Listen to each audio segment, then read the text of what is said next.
ನಮಸ್ತೆ, welcome to Kusuma's kitchen. ನಾನು ಮಾಡುತ್ತಿರುವ ಅಡುಗೆ ಹುರುಳಿ ಸಾರು. ಇದಕ್ಕೆ ಬೇಕಾಗಿರೋ ಸಾಮಾನುಗಳನ್ನು ನೋಡೋಣ ಬನ್ನಿ.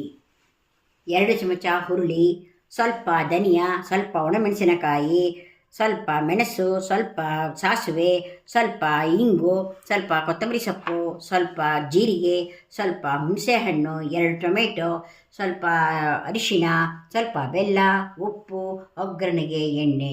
ಮಾಡುವ ರೀತಿಯನ್ನು ನೋಡೋಣ ಬನ್ನಿ. ಮಿಕ್ಸಿ ಜಾರನ್ನು ತೆಗೆದುಕೊಂಡು ಹುರುಳಿ ಕಾಳನ್ನು ಹಸಿಯಾಗಿ ಹಾಕಿಕೊಂಡು ರುಬ್ಬಿಕೊಳ್ಳಬೇಕು.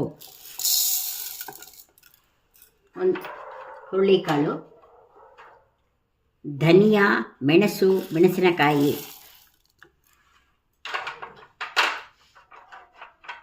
ಜೀರಿಗೆ, ಹುಣಸೆಹಣ್ಣು, ಕೊತ್ತಂಬರಿ ಸೊಪ್ಪು,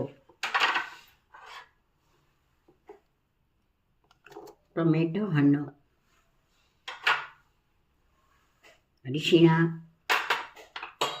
ಬೆಲ್ಲ, ಸ್ವಲ್ಪ ನೀರನ್ನು ಹಾಕಿಕೊಂಡು ನುಣ್ಣಗೆ ರುಬ್ಬಿಕೊಳ್ಳಬೇಕು.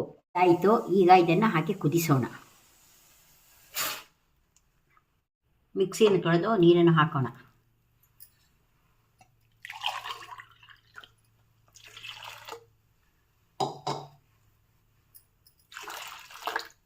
ಗ್ಲಾಸ್ ನೀರನ್ನು ಹಾಕಿ ಚೆನ್ನಾಗಿ ಕುದಿಸಿ.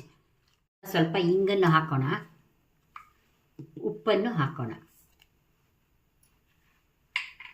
ಇನ್ನು 10 ನಿಮಿಷಗಳ ಕಾಲ ಕುದಿಸೋಣ. ಕುದ್ದಿದೆ, ಈಗ ಒಗ್ಗರಣೆಯನ್ನು ಕೊಡೋಣ.